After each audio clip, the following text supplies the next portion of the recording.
바이든 대통령이 지난 주말 10명의 목숨을 앗아간 뉴욕주 버팔로 총기 참사를 국내 테러로 규정했습니다.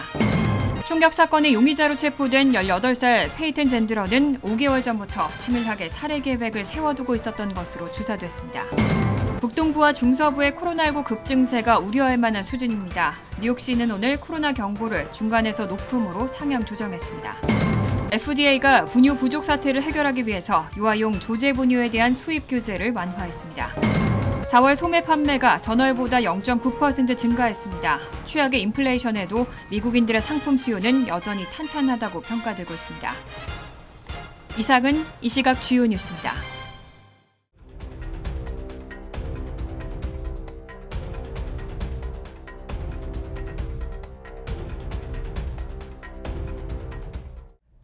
시청자 여러분 안녕하십니까? KBN 뉴스입니다. 바이든 대통령이 지난 주말 10명의 목숨을 앗아간 뉴욕주 버팔로 총기 참사 사건을 국내 테러로 규정했습니다. 또 미국 곳곳에 만연한 백인 우월주의를 거부해야 한다면서 침묵하는 것도 공범이라고 발언했습니다. 바이든 대통령은 오늘 총기 참사 현장인 버팔로를 방문해 가진 연설에서 총격범은 비뚤어진 이념을 추종했다며 이번 총격을 국내 테러로 규정했습니다. 바이든 대통령은 또 백인 우월주의는 독이라며 이런 이념은 미국에 설 자리가 없다고 강조했습니다. 바이든 대통령은 백인 우월주의에 대해 침묵하는 것도 공범이라면서 미국은 인종차별적인 대체 이론이라는 거짓을 거부해야 한다고 말했습니다. 대체 이론은 백인들이 유색인종에 의해 대체될 것이라는 백인 우월주의자들의 음모론입니다. 바이든 대통령이 참사 현장을 찾은 것은 사고 발생 사흘 만에 신속하게 이뤄졌습니다. 그만큼 인종증오범죄를 심각하게 보고 있다는 방증입니다. 연설에 앞서 바이든 대통령은 사건 현장 앞에 조성된 임시 추모 장소를 질 바이든 여사와 함께 방문해 헌화하고 고인들을 추모했습니다. 바이든 대통령은 인근 커뮤니티 센터를 방문해 유가족과 사건 당시 현장에 출동했던 긴급대응 요원들과 비공개로 만나기도 했습니다. 이 총격 사건의 용의자로 체포된 18살 페이튼 젠드러는 5개월 전부터 치밀하게 살해 계획을 세워두고 있었던 것으로 조사됐습니다. 무려 627쪽 분량의 메시지에서 젠드러는 2차 공격 지역도 추가로 선정해뒀습니다. 어제 워싱턴 포스트는 뉴욕주 버팔로의 한 슈퍼마켓에서 총기를 난사해 10명을 숨지게 한 혐의를 받고 있는 10대 백인 남성 용의자 페이튼 젠드런이 그동안 주고받은 672쪽 분량의 온라인 메시지에 담긴 살해 계획을 검토 분석한 결과를 보도했습니다. 보도에 따르면 젠드런은 5개월 전인 지난해 12월 자신을 대체자라고 비방한 사람들을 살해하기로 결심했습니다. 그로부터 2개월 뒤인 올해 2월에는 아프리카계 미국인을 기반으로 한 뉴욕주 버팔로의 탑스 프렌들리 마켓을 구체적인 살해 목표 장소로 정했고 지난 3월에는 가게 내부 보안 감시망을 점검하는 등 사전 답사까지 마치는 치밀함을 보였습니다. 젠드러는 슈퍼마켓을 1차 공격 대상으로 삼은 뒤 모든 흑인을 총살할 수 있도록 집단 총격이 가능한 2차 공격 지역을 추가로 선정했습니다. 또 각 총격 전에 필요한 이동 경로와 예상 시간대를 별도로 계산해 도표로 작성하기도 했습니다. 워싱턴 포스트가 자체 분석한 이들 메시지는 사용자 초대로 입장 가능한 온라인 메시징 플랫폼 디스코드에 지난해 11월부터 젠드런이 작성한 글입니다. 워싱턴 포스트는 메시지들 가운데 셀카 속 젠드런의 얼굴 이미지와 속도 위반 티켓 등 개인 생활 속 사건들이 모두 담겨 있었고 방대한 분량을 모두 자체 검증했다고 설명했습니다. 연방수사국은 이번 사건이 증오범죄인 동시에 인종과 연관된 극단주의 폭력 행위로 보고 조사를 진행하고 있습니다. 한편 지난 15일 캘리포니아주 교회에서 발생한 총기 난사 사건은 대만계 이민자가 저지른 증오범죄인 것으로 조사가 진행되고 있습니다. 중국 출신 대만계와 대만 원주민계 간의 반목이 그 뿌리로 보이는데요. 대만계 신도들을 상대로 범행을 계획한 것으로 확인됐습니다. 어제 수사당국은 지난 15일 캘리포니아주 교회에서 발생한 총기 난사 사건과 관련해 대만계 이민자 데이비 초우가 총격을 저지른 동기는 대만에 대한 증오심이라고 발표했습니다. 캘리포니아주 오렌지 카운티의 돈 반스 보안관은 이번 사건이 초우가 대만에 품은 증오에서 비롯됐다며 중국과 대만 사이의 긴장 관계 등 정치적인 요인도 영향을 미쳤다고 밝혔습니다. 당국에 따르면 초우의 차량에서는 대만 사람에 대한 증오를 담은 메모가 발견됐습니다. AP통신은 초우가 1953년 대만에서 태어난 것으로 파악됐다고 보도하면서 중국 본토에서 국공 내전이 치열했던 1948년 이후 많은 중국인이 본국을 떠나 대만으로 이주했고 이들의 정착 과정에서 대만 원주민과의 갈등이 적지 않았다는 점을 짚었습니다. 초우의 부모가 당시 중국에서 대만으로 넘어온 이주민이었던 점에 비춰 그의 증오심이 부모 세대 때부터 존재했던 중국 출신 대만계와 대만 원주민계 간의 반목에서부터 뿌리를 찾아볼 수 있지 않겠냐는 취지의 분석도 나왔습니다. 연방수사국은 이번 사건에 대한 징후범죄 수사를 개시했고 경찰은 초우에게 살인과 살인 미수 혐의를 우선 적용한 상태입니다. 초우는 지난 15일 라스베이거스에서 차를 몰고 캘리포니아주 라구나우주의 교회에 도착해 신도 40여 명을 향해 총기를 난사했고 총격으로 1명이 숨지고 5명이 부상을 입었습니다. 경찰은 사건 당시 교회에 있던 신도 대부분이 대만계라고 밝혔습니다. 최근 미 전역에서 코로나19 재확산이 속도를 내고 있습니다. 특히 북동부와 중서부의 급증세는 우려할 만한 수준입니다. 뉴욕시는 오늘 코로나 경보를 중간에서 높음으로 상향 조정했습니다. 뉴욕타임즈는 미국 전역, 그중에서도 특히 북동부와 중서부에서 코로나19 확진자가 걱정스러운 속도로 퍼지고 있다고 보도했습니다. 뉴욕타임즈의 자체 데이터에 따르면 지난 15일 기준 미국 7일간의 하루 평균 신규 코로나19 확진자는 2주 전보다 60% 증가한 94,423명으로 집계됐습니다. 특히 북동부와 중서부의 많은 지역에서는 하루 신규 확진자가 이미 지난 여름 델타 변이 재확산 때의 정점을 넘어섰습니다. 위스콘신주의 경우 신규 확진자가 2주 사이 81% 늘었습니다. 많은 사람이 코로나19 백신을 맞았고 감염으로 이미 자연 면역을 확보했는데도 델타의 정점 때보다 더 많은 확진자가 나오고 있는 겁니다. 게다가 최근엔 많은 사람들이 집에서 검사를 하고 있기 때문에 실제 확진자 현황은 공식 집계된 수치보다 더 많을 것으로 추정되고 있습니다.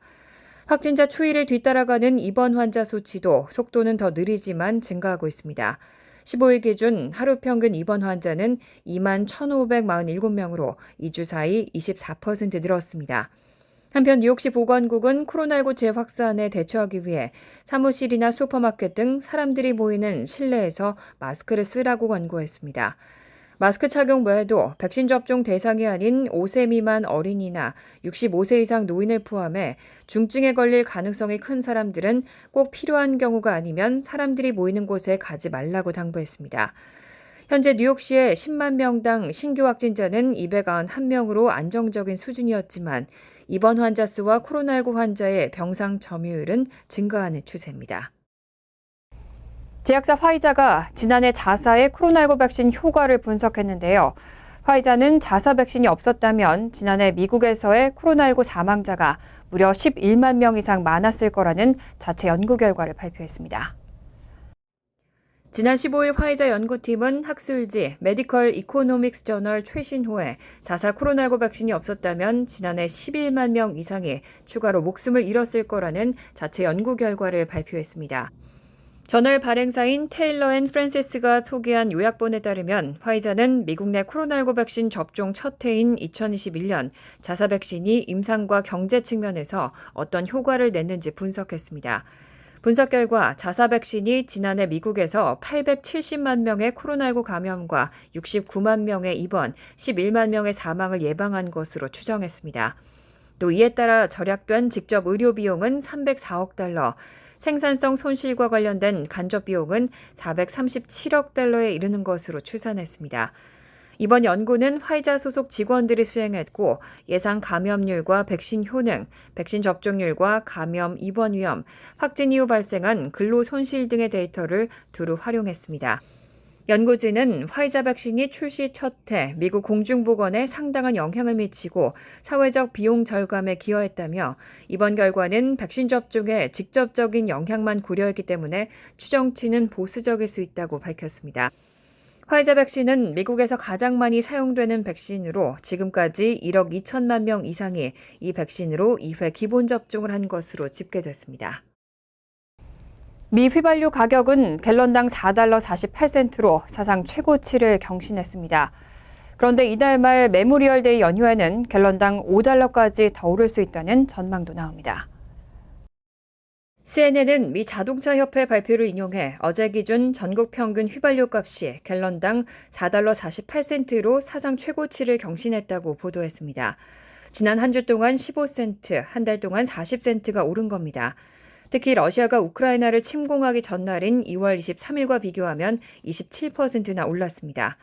리포우 오일 어소시에이츠의 회장 앤디 리포우는 CNN과의 인터뷰에서 모든 것이 더 높은 가격을 가리키고 있고 휘발유 값은 5달러를 향해 나아가고 있다고 전했습니다. 또 휘발유 값 전망치를 갤런당 4달러 50센트에서 4달러 75센트로 상향 조정하고 이달 30일 메모리얼데이 연휴까지는 사상 최고가를 경신할 수 있을 것으로 전망했습니다. 리포우는 5달러까지 오르는 것이 가능하다면서도 러시아의 우크라이나 침공이나 코로나19 사태에서의 놀라운 진전이 있을 경우 전망은 크게 달라질 수 있다고 덧붙였습니다. 자동차협회에 따르면 캘리포니아와 워싱턴, 네바다, 하와이 등 4개 주에서는 평균 갤런당 5달러를 이미 상회하고 있습니다. 다만 리포우에 따르면 미국 정유사들이 정비 시즌을 마치면서 앞으로 몇 주 안에는 휘발유 생산량이 증가할 것으로 보입니다. 하지만 유가는 여전히 높은 상태로 서부 텍사스산 원유는 전 거래일보다 3.4% 급증한 배럴당 114달러 20센트로 3월 23일 이후 최고치를 기록했습니다. 세계 기준인 브렌트유는 배럴당 약 3% 오른 114달러 50센트에 장을 마쳤습니다. 분유 부족 사태가 벌써 2달째 이어지고 있습니다. FDA는 분유 부족 사태를 해결하기 위해서 유아용 조제 분유에 대한 수입 규제를 완화했습니다. 다만 해외 제품들이 소매업체 진열대에 실제로 오르기까지는 시간이 걸릴 것으로 보입니다. 어제 월스트리트저널에 따르면 FDA는 분유 부족 사태를 해결하기 위해 그동안 해외 제조업체들의 출하를 막았던 규정을 완화하고 소매업체 진열대에 외국산 분유를 더 많이 올릴 수 있도록 허용했습니다. 당국자는 이번 조치로 시장에 더 많은 분유 제품이 진출할 수 있게 됐다고 밝혔습니다. 이때까지 시장은 에보트와 래킷벤키저, 네슬레 SA와 거버 등 4개 회사 점유율이 89% 수준이었습니다. 다만 해외 제조업체 제품이 미국 내 소매업체 진열대에 오르기까지는 시간이 걸릴 수 있습니다. 해당 업체들은 먼저 그들의 제품을 미국으로 운송하기 위해 FDA에 승인 요청을 해야 하고 이후 품질 관리와 안전 보장을 위한 검토 절차를 밟아야 합니다. 카린장 피에르 백악관 대변인은 FDA는 가장 성공할 가능성이 높고 가능한 한 빨리 가장 많은 제품을 판매대에 제공할 수 있는 업체에 대한 심사를 우선할 것이라고 말했습니다. 이와 함께 에보트는 FDA와 미시간주 스터지스 공장 재가동에 합의했습니다. 에보트는 올 2월 자사제품 분유 시밀락이 영유아 세균 감염 사례를 일으키면서 공장을 폐쇄한 바 있습니다. 에보트사는 FDA가 공장 재가동을 승인한 후 2주 이내에 스터지스 공장에서 분유 생산을 재개할 수 있고 소매업체 매장 진열대에서 제품을 판매하려면 6주에서 8주가 걸릴 것이라고 전했습니다.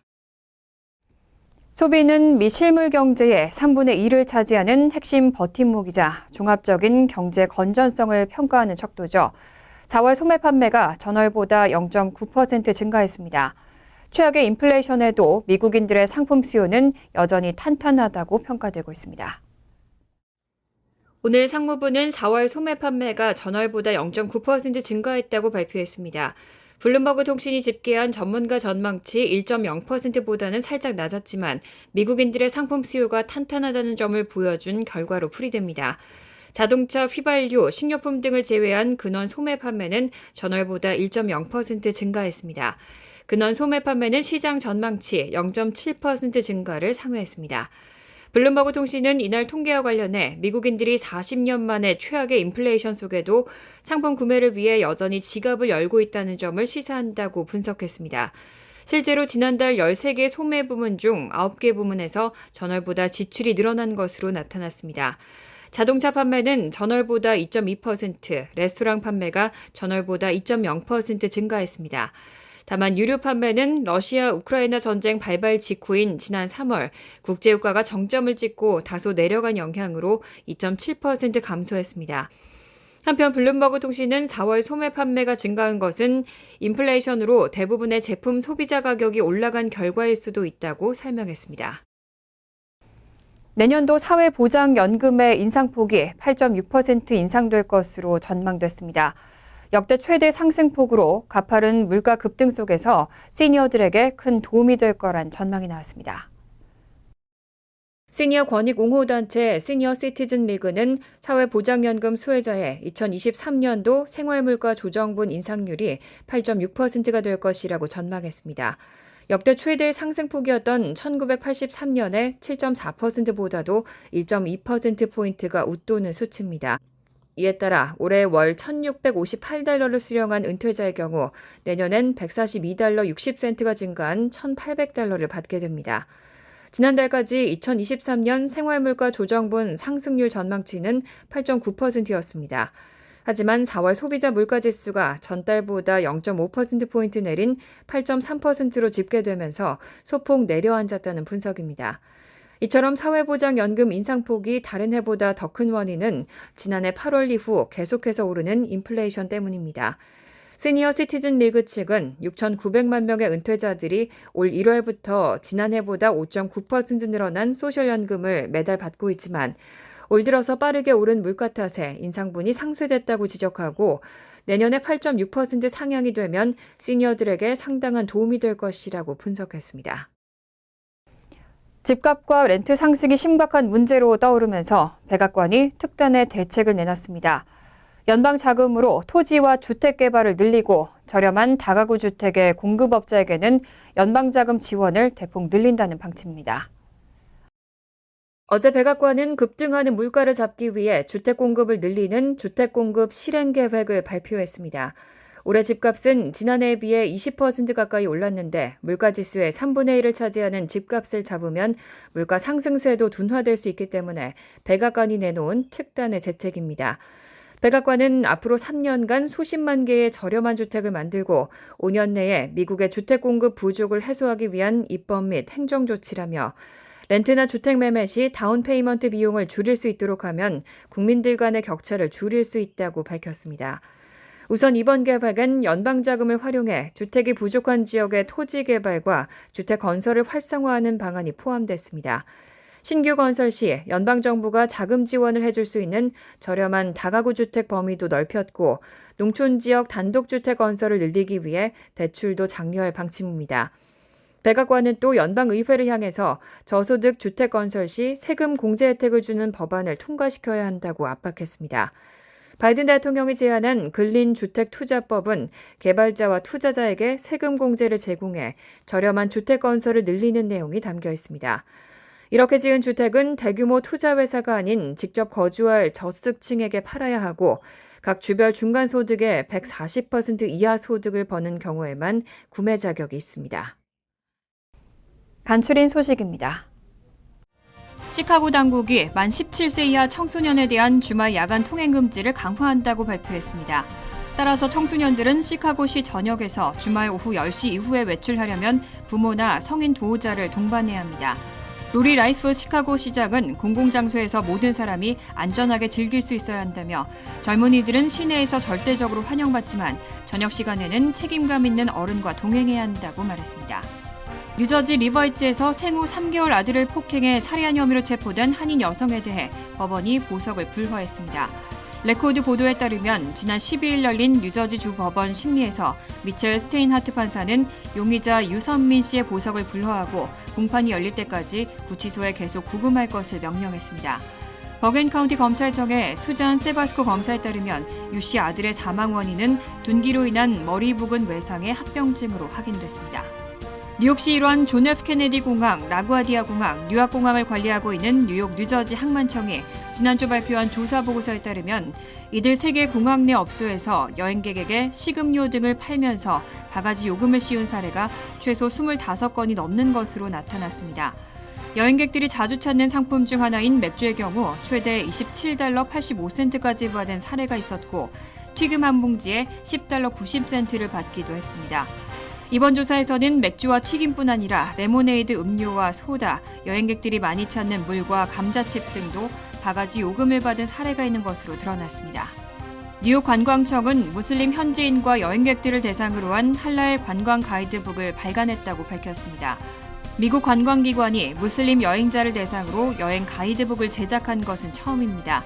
할랄은 이슬람교도가 먹고 쓸 수 있는 제품을 총칭하는 용어로 가이드북은 뉴욕시 5개 지역에 있는 할랄 음식점과 무슬림 역사, 예술 전시 등에 관한 정보도 담고 있습니다. 이와 함께 콘렛 뉴욕 미드타운, 롯데 뉴욕 팰리스, 더 플라자 호텔 등 무슬림 친화적 호텔 정보와 뉴욕에서 가장 오래된 모스크가 있는 브루클린 윌리엄스버그의 관광지와 음식점 등에 관한 정보도 담겼습니다. 환율과 증권 소식입니다.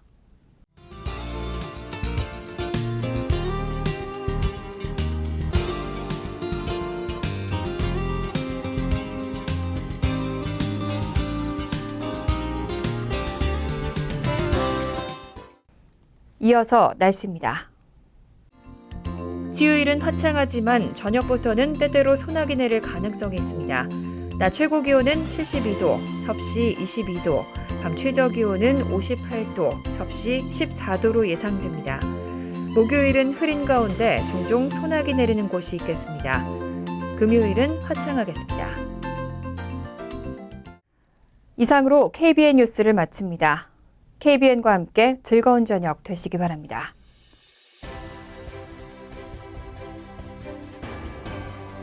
미 동부 최대 한인방송 KBN이 제작하는 KBN 뉴스는 웹사이트 mykbn.com 그리고 유튜브와 페이스북에서 다시 보실 수 있습니다.